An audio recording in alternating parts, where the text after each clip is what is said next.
Bom dia a todos.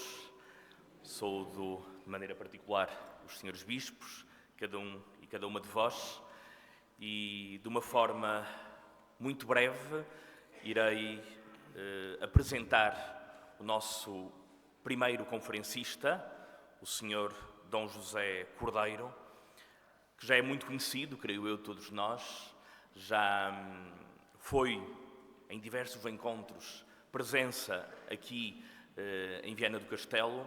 De qualquer modo, antes de termos o privilégio de o escutar, passo a destacar algumas breves notas biográficas. O Sr. Dom José Manuel Garcia Cordeiro nasceu em Angola em 1967. Em 1975 veio para Parada, em Alfândega da Fé, frequentou o Seminário Menor da Diocese de Bragança-Miranda, em Vinhais e em Bragança, e o Seminário Maior do Porto, tendo feito os estudos filosófico-teológicos no Centro Regional do Porto da Universidade Católica Portuguesa. Foi ordenado presbítero a 16 de junho de 1991. De 1991 a 1999, foi pároco de diversas paróquias, diretor espiritual no Seminário Diocesano de Bragança, capelão do Instituto Politécnico de Bragança e responsável de outros serviços pastorais, designadamente Diaconado Permanente, Vocações e Juventude. De 1999 a 2001, estudou no Pontifício Instituto Litúrgico do Ateneu de Santo Anselmo, em Roma. Em 2004, obteve aí o doutoramento em Liturgia. De 2001 a 2005, foi vice-reitor do Pontifício Colégio Português, em Roma, e de 2005 a 2011 foi reitor. De 2004 a 2011 foi também professor no Pontifício Ateneu de Santo Anselmo, em Roma, e na Pontifícia Universidade de São Tomás de Aquino. No dia 18 de julho de 2011 foi nomeado Bispo de Bragança-Miranda, recebendo a ordenação episcopal a 2 de outubro de 2011. Desde 2016, é membro do Dicastério para o Culto Divino e a Disciplina dos Sacramentos. No âmbito da Conferência Episcopal Portuguesa, é presidente da Comissão Episcopal de Liturgia e Espiritualidade e, desde 2018, delegado aos Congressos Eucarísticos Internacionais.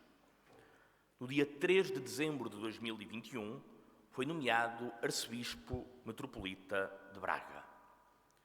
Hoje, na abertura deste encontro de liturgia, temos, digo mais uma vez, a graça de o ter conosco para nos falar sobre o desafio lançado pelo número 23 da Sacrosanctum Concilium: conservar a sã tradição e abrir, ao mesmo tempo, o caminho a um progresso legítimo. Sem mais demora, passamos então a escutar o Sr. Dom José.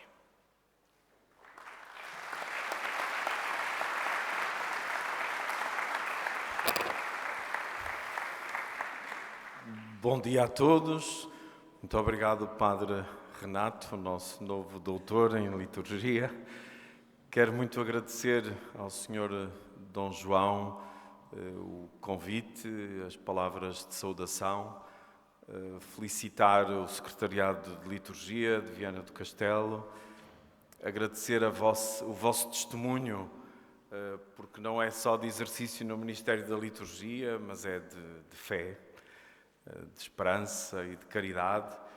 E também neste ano, nas proximidades já da celebração do Jubileu, como referiu o Dom João, juntarem aqui 5 bispos, nós os 4 que estamos aqui, e amanhã com o Bispo de Ourense, e estarmos aqui, estes que procuramos que da oração sermos ainda mais servidores criativos na vida da Igreja, para que no ardor também de São Bartolomeu dos Mártires, que tem a presença marcante aqui em Viana do Castelo, ao qual também me sinto particularmente ligado.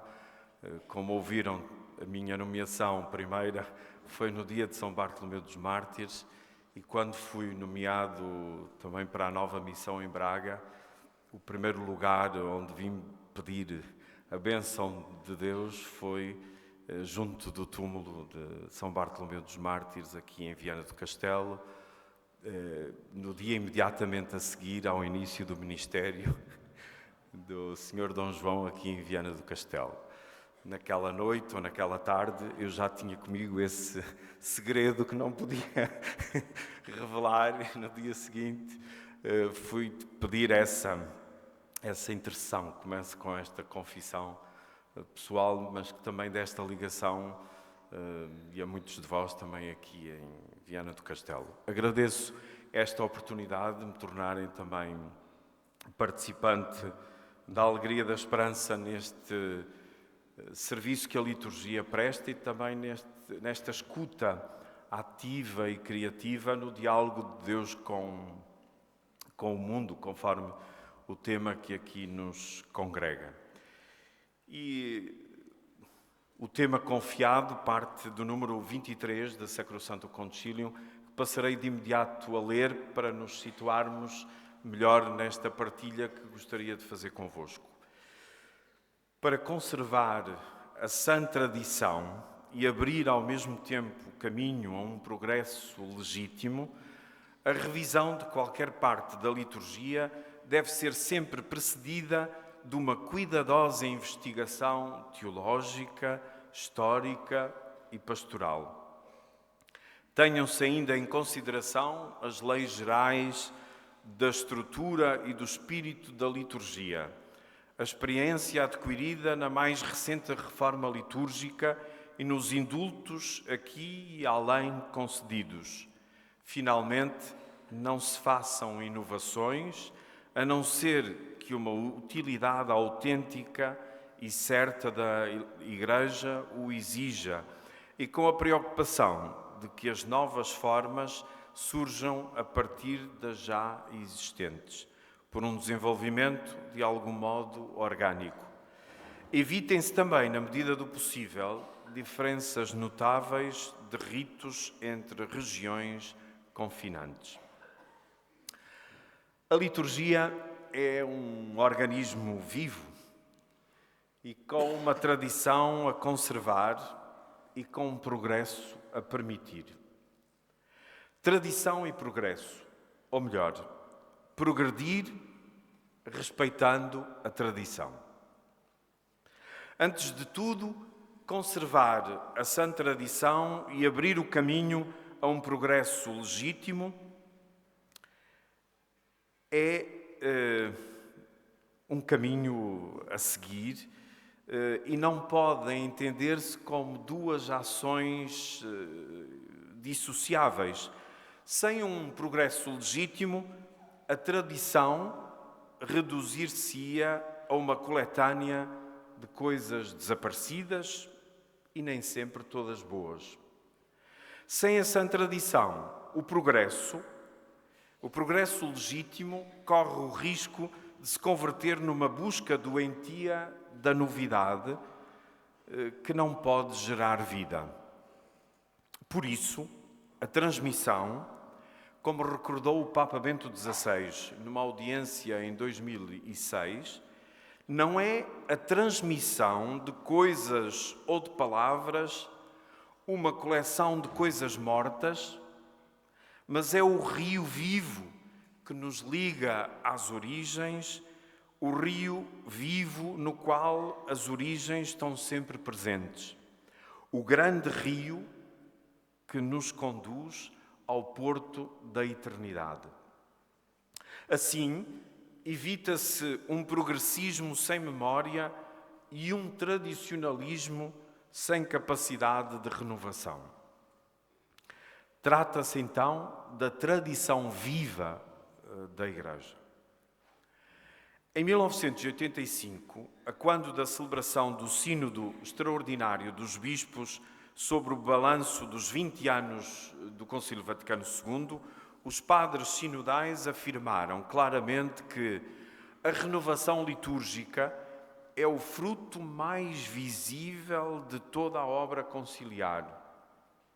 Ainda que tenha havido algumas dificuldades, em geral, ela foi acolhida pelos fiéis com alegria e com fruto. A reforma litúrgica deu cumprimento ao refrão do movimento litúrgico: levar a liturgia ao povo e trazer o povo à liturgia. A liturgia é a primeira e a grande escola permanente da fé e da vida espiritual, porque aí a Igreja celebra sempre o mesmo. Celebra sempre o mesmo e único mistério de Cristo. Educar à participação em ordem a uma experiência viva no mistério de Cristo e da Igreja é um enorme desafio. É obra. Trata-se de uma ciência e de uma arte de tornar os ritos e as orações profundamente comunicativos. A Igreja transmite a fé celebrando a liturgia.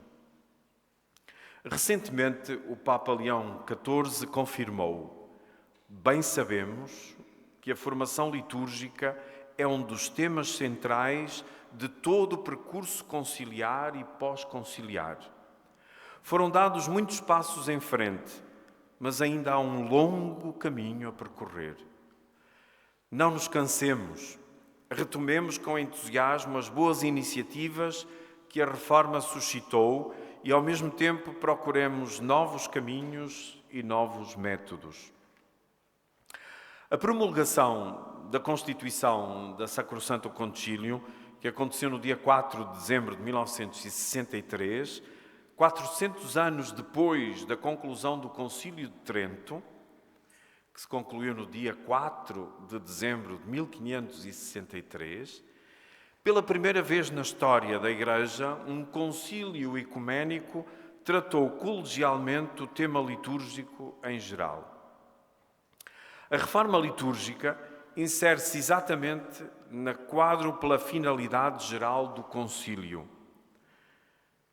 fomentar a vida cristã entre os fiéis, adaptar melhor às necessidades do nosso tempo as instituições suscetíveis de mudança, promover tudo o que pode ajudar à união de todos os crentes em Cristo e fortalecer o que pode contribuir para chamar a todos ao seio da Igreja.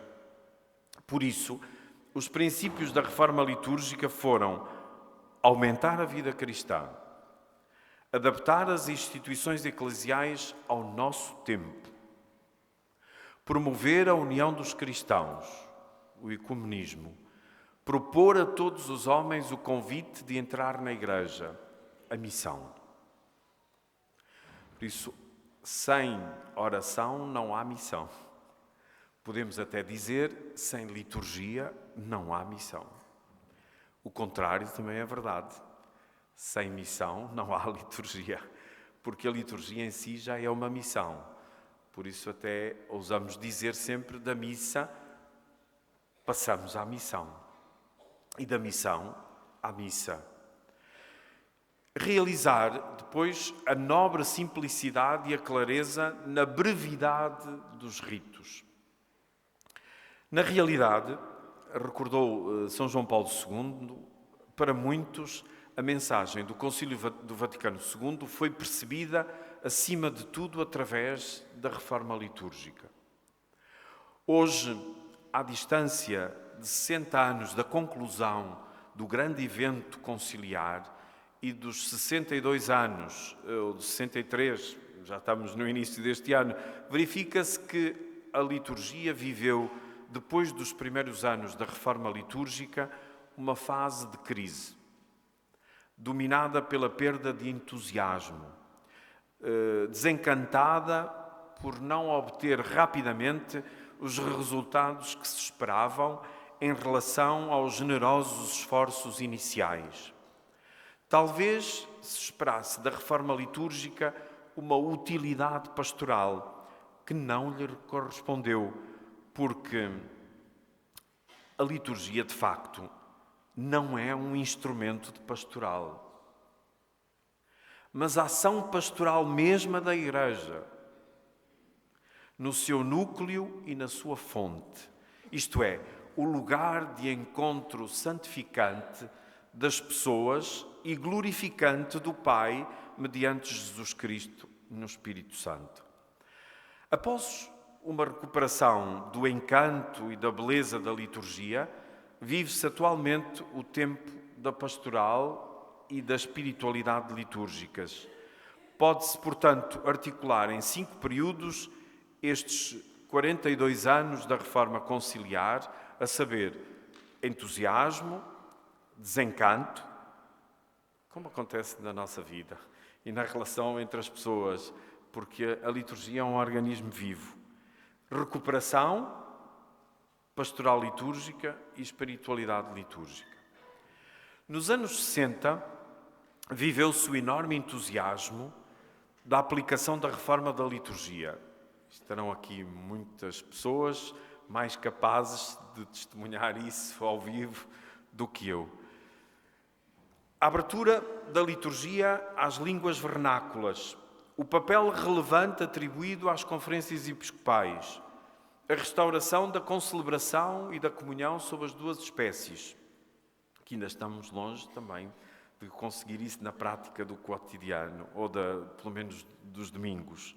A simplificação do ofício divino, as perspectivas missionárias que as possíveis adaptações oferecem, a preferência do termo unção dos doentes ao antigo de extrema unção, o anúncio de que é possível reformar toda a liturgia, o ênfase ao mistério pascal, a participação dos fiéis, a dignificação do culto.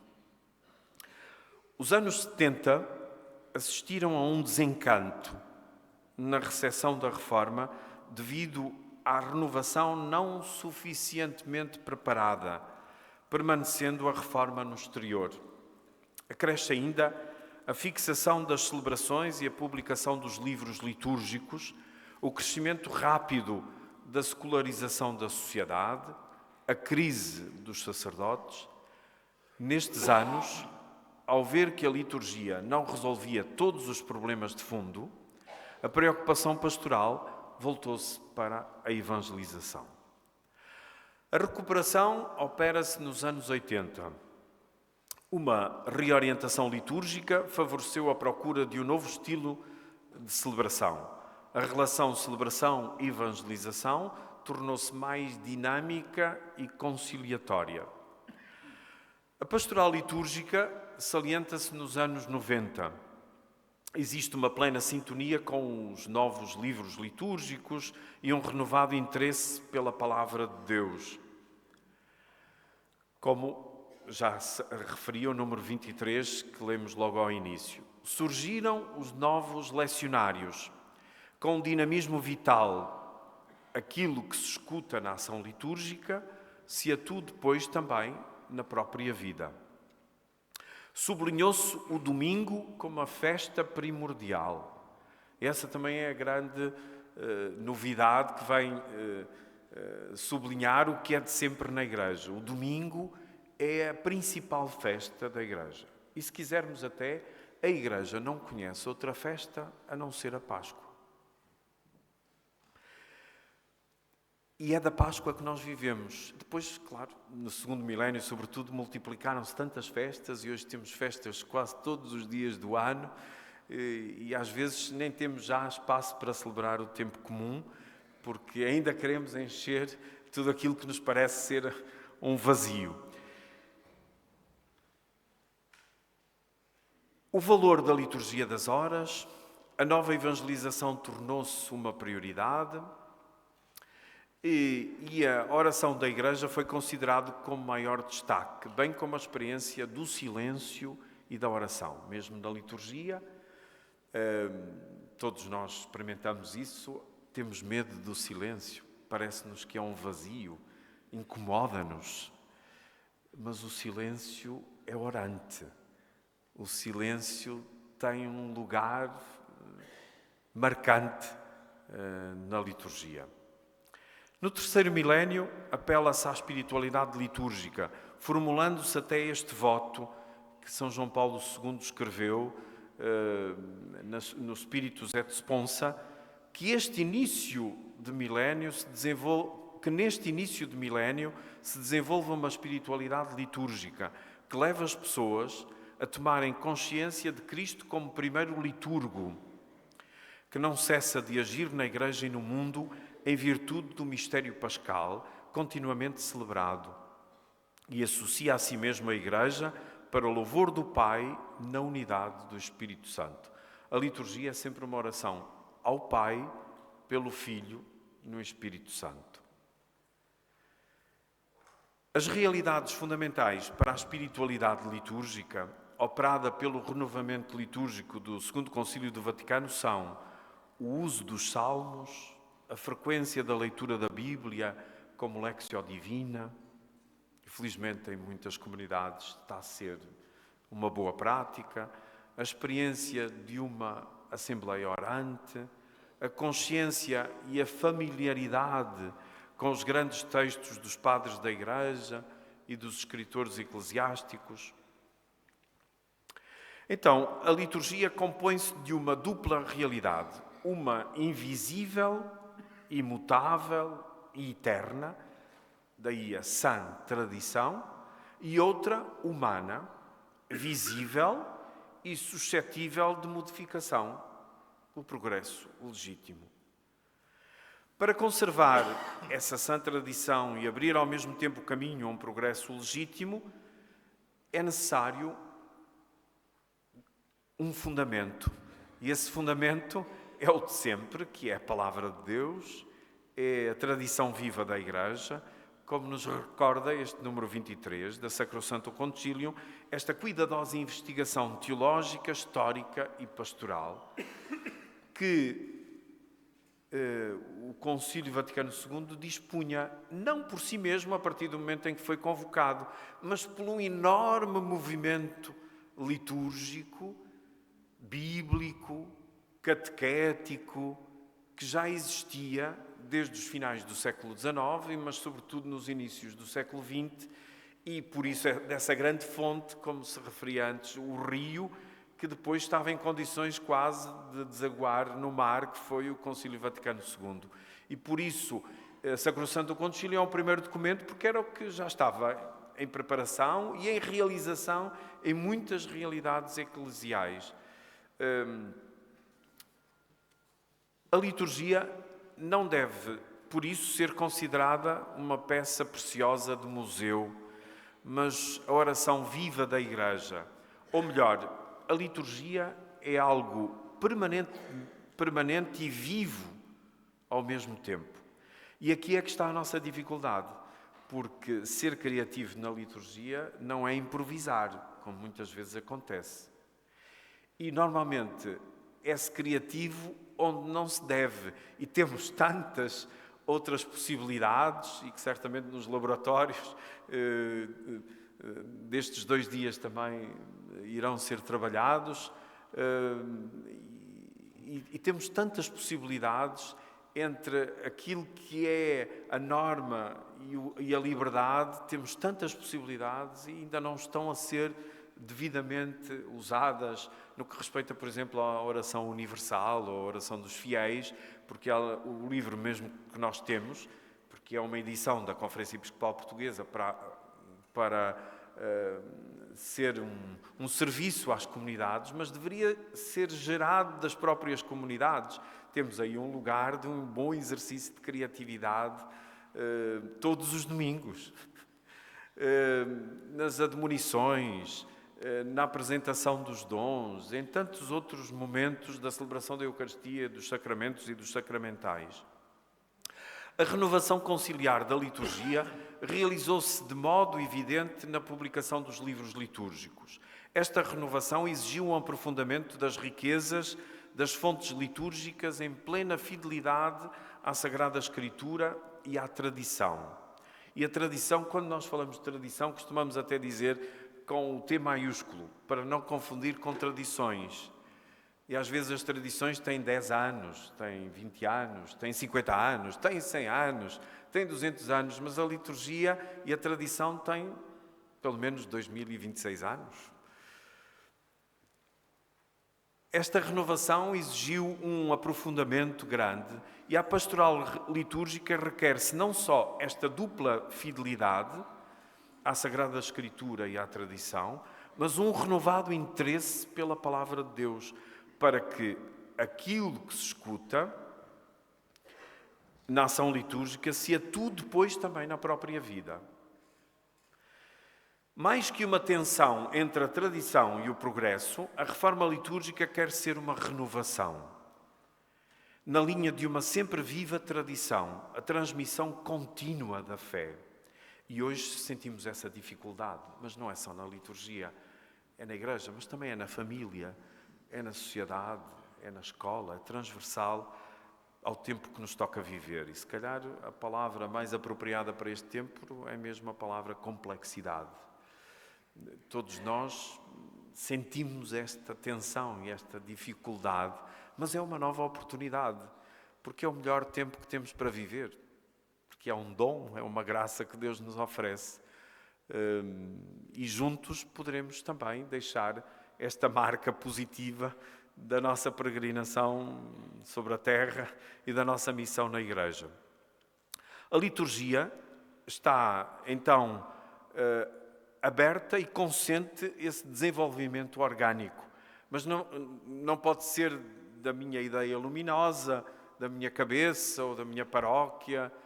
Tem de ser naquilo que são as normativas próprias da Igreja, na relação com o Bispo, na Diocese, na Conferência Episcopal, na comunhão com o sucessor de Pedro, porque a liturgia é também o exercício de sinodalidade e, se calhar, é o lugar decisivo da sinodalidade na Igreja. Não é exclusivo, mas é decisivo. E é como que um complexo de exercício sinodal, porque não temos na Igreja outra realidade que se repita de domingo em domingo, de Páscoa em Páscoa, onde nós possamos experimentar isso na variedade dos serviços, dos ministérios, dos carismas, dos dons, com arte, com alma, com música, com canto, com silêncio, com oração, com a nossa presença. A liturgia está estritamente ligada à componente ritual, através da qual, por ritos e orações, nessa expressão célebre latina per ritus et preces, participamos no mistério pascal. O rito é em si mesmo caracterizado por elementos culturais que mudam no tempo e nos lugares. A centralidade do mistério de Cristo encarnado, morto, ressuscitado, é que não muda. Cristo não muda, é sempre o mesmo, porque está vivo e ressuscitado. Não é uma memória do passado, é um memorial. É essa categoria bíblica que faz da liturgia este organismo vivo, porque Ele está presente no meio de nós. Foi Ele que nos deixou essa certeza e garantia. Onde 2 ou 3 estiverem reunidos em meu nome, eu estou no meio deles. E deixou-nos esse mandato. Fazei isto em memória de mim. Que não se pode separar depois dos outros mandatos. Ide e batizai, e evangelizai, e amai-vos uns aos outros como eu vos amei. A centralidade, então, do mistério de Cristo traduz-se por ritos e orações, ritos e preces cuidadosamente predispostos e usados de modo respeitoso e comprometido. Em cada celebração sacramental realiza-se então o encontro dos filhos de Deus com o seu Pai em Cristo e no Espírito Santo, que se processa através de ações e de palavras.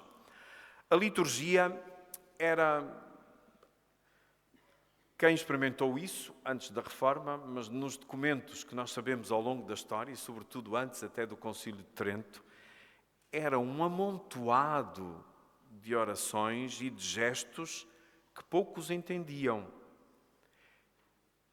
e que a poucos interessava. Todavia, restam, contudo, grandes trabalhos a realizar.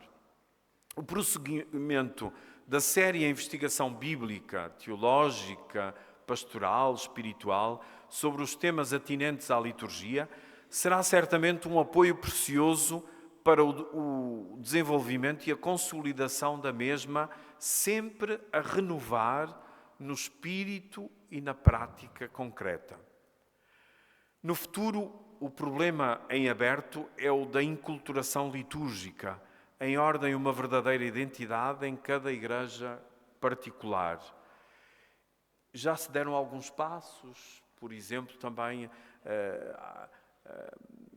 o próprio de cada diocese, a partir da celebração dos seus santos, dos beatos, para criar aí uma consciência do povo santo de Deus que peregrina naquele território.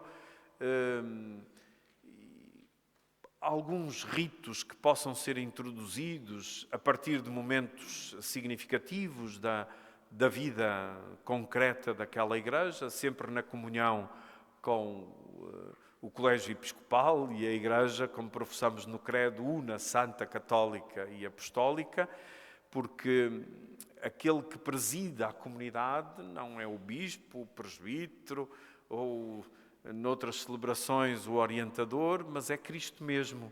E nós estamos na pessoa de Cristo e em nome da Igreja. E quando isto está bem arrumado na nossa cabeça e no nosso coração, nós também evitamos muitos erros na celebração, porque faz parte da nossa vida espiritual. Se eu não celebro bem, se eu não vivo o que estou a celebrar, eu estou a ser um funcionário do sagrado, não estou a ser um servidor, como até dizemos na oração eucarística segunda. Nós damos graças a Deus por Ele nos conceder a graça de podermos servi-lo nos mistérios, que o mesmo é dizer, servir no altar e servir nos irmãos, porque não podemos separar o culto da cultura, a liturgia da vida, a fé do nosso cotidiano. O sujeito da ação litúrgica é o povo de Deus. A valorização das igrejas locais foi outro aspecto saliente, bem como a centralidade da palavra de Deus na liturgia. Como qualquer reforma eclesial, verdadeiramente incisiva, que penetra no âmago da vida cristã, a reforma litúrgica suscitou incompreensões e pôs a claro várias formas de incoerência.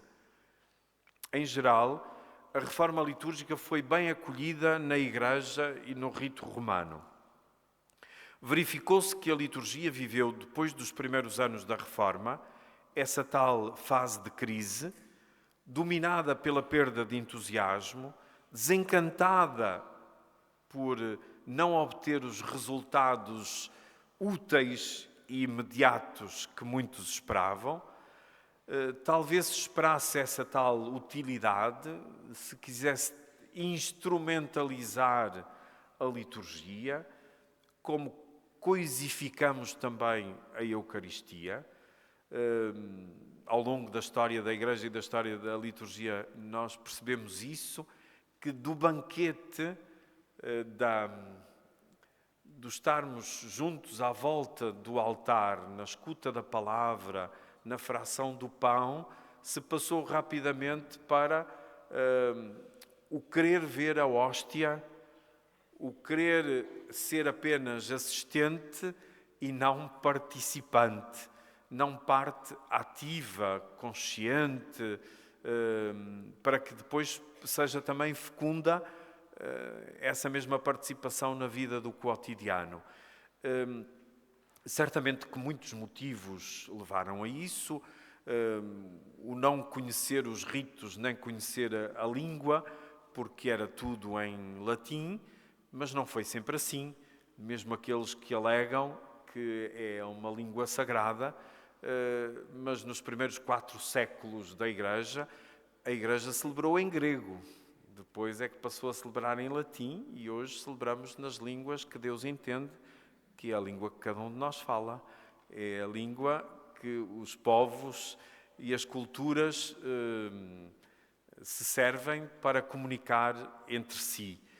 e é no acolhimento e na hospitalidade desta palavra e da presença de Cristo na liturgia e na vida que o que celebramos e o bem celebrar com arte e com alma pode ser esta tal fonte e o cume da ação da Igreja. E para muitas pessoas é também o centro, porque sabem que sem esta comunhão com o Pai, o Filho e o Espírito Santo não é possível peregrinarem com esse sentido de eternidade. Porque a liturgia, como a Bíblia, não se lê do princípio para o fim, mas é do fim para o princípio. É à luz da Páscoa. A reforma litúrgica não é um movimento isolado. Esta interage, como dizíamos, com o movimento bíblico, o movimento ecuménico, o movimento catequético, com toda a vida da Igreja, com o renovado vigor missionário e com a investigação teológica, antes e depois do acontecimento conciliar. A renovação litúrgica aparece, em certo sentido, como o padrão e a condição para se porem em prática os ensinamentos conciliares. Esta renovação da liturgia não se pode limitar às cerimónias, como às vezes ainda ouvimos dizer, e nós próprios inconscientemente também o dizemos. Mas não pode ser um cerimonial. Tem um ritual, tem um ordenamento próprio, mas é muito mais do que isso. E também não se pode limitar aos ritos ou aos textos, mas pretendeu conduzir àquela tão desejada participação ativa e consciente, felizmente aumentada depois do concílio. E no limiar do terceiro milénio fez-se então esse apelo à espiritualidade litúrgica, podendo assim verificar alguns frutos positivos da reforma litúrgica. A participação mais ativa e consciente dos fiéis na liturgia, e para muitos pensam que participação ativa é fazer coisas, e se não fizer coisas, então, e às vezes nas visitas pastorais, nós, os bispos, também sentimos isso, e nas inquietações das comunidades e das paróquias, sobretudo em alguns momentos solenes da vida da comunidade, como é a primeira comunhão, o crisma, algumas pessoas ficam muito incomodadas porque o seu filho ou a sua filha não foi ler, não teve nenhuma ação assim que se visse. Isso não é participação, é um serviço. E quando perdemos essa dimensão, depois ali é um lugar para tudo. E todos percebem de liturgia e todos têm uma opinião sobre a liturgia. Por isso, a necessidade da formação. Quase a par do refrão do Papa Francisco, todos, podemos dizer formação. E a formação não apenas numa aquisição de conhecimentos e de saber o como se faz, mas saber o porquê e saber a origem para que ela seja alimento para esta vida espiritual. O enriquecimento doutrinal e catequético, o uso da língua vernácula, a abundância das leituras bíblicas, o aumento do sentido comunitário da vida litúrgica, os esforços bem-sucedidos para eliminar o desacordo entre a vida e o culto, a piedade litúrgica e a piedade pessoal, e liturgia e piedade popular. Podemos dizer que são frutos positivos da reforma litúrgica, embora saibamos que há muito caminho a percorrer. E sobretudo entre nós, aqui no Minho, essa relação da liturgia com a piedade popular e a liturgia é um enorme potencial que nós desperdiçamos. Nós estamos a desperdiçar isso. Creio que em muitas comunidades se está a revalorizar, porque é o lugar teológico do encontro com Cristo. E fazer com que tudo isso se encaminhe para esse encontro autêntico com Jesus Cristo. Todo o espaço da reforma litúrgica foi sustentado depois por vários organismos, como já dissemos também pelos livros litúrgicos, pelas conferências episcopais, pelas comissões que se criaram aqui em Portugal também, e no estudo que o Padre Renato fez, nós viemos a saber também muitas coisas, porque ele estudou o arquivo do Secretariado Nacional de Liturgia, que ainda ninguém tinha investigado, e, portanto, sabemos da criação do Secretariado Nacional de Liturgia, do Serviço Nacional de Música Sacra, do que aconteceu nas várias dioceses, e também o exemplo aqui desta boa prática em Viana do Castelo, porque a formação litúrgica acompanha desde o início da criação desta diocese. E os objetivos principais, depois dessa reforma, foi o pôr em prática a Constituição litúrgica, mas as Constituições do Concílio Vaticano II não se pode ler cada uma por si, é quase como o Código de Direito Canónico, não se pode ler os livros isoladamente, como a Sagrada Escritura, não se pode ler isoladamente, e como dizia um que foi o nosso professor em Roma, e também foi ali do Monsenhor Caldas, o Monsenhor Crispino Valenciano, que faleceu há pouco tempo, e também estas palavras servem de homenagem a ele, um grande homem da arquitetura e das artes para a liturgia. Ele dizia: as Constituições do Concílio Vaticano II têm que se ler em dança, não se podem ler isoladamente. A Sacrosanto Concilium só tem sentido depois lidando na relação com o Lumen Gentium, com o Dei Verbum, com a Gaudium et Spes e com os restantes documentos, como está a fazer agora na catequese que iniciou pela Dei Verbum o Papa Leão XIV. O preparar os novos livros litúrgicos segundo as normas do Concílio Vaticano II, que já está feito esse trabalho, estão agora, e finalmente, depois de 60 anos do encerramento do concílio, foi possível aprovar o 5º volume da Liturgia das Horas, tão esperado, para haver também uma nova possibilidade, sobretudo para o ofício de leitura. Já existe o texto em latim, estamos também a ver a melhor forma da sua tradução, mas ainda nem sequer está publicado na língua latina, fisicamente. Em breve há de acontecer, e também a revisão do novo martiriológio, com a inclusão de tantos santos, porque houve muitas canonizações, felizmente, nos últimos anos. A promoção das experiências litúrgicas adequadas é também um dos propósitos desta reforma litúrgica. Então, participar é um termo recorrente na liturgia atual e na ação pastoral, que significa tomar parte, e é sinónimo de adesão e de intervenção.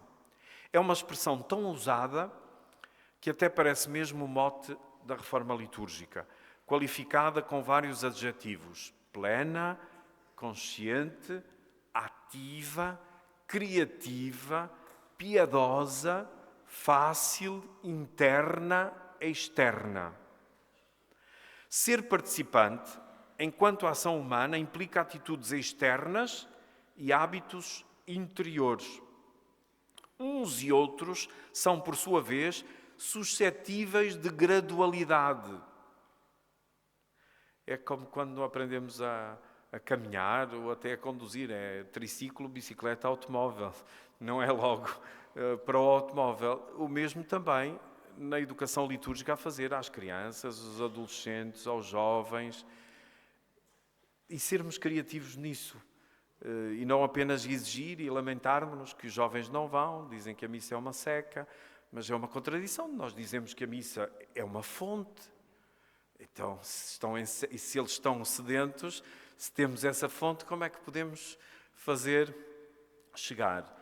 E é interessante que a reforma litúrgica começou com os jovens, com os universitários, sobretudo.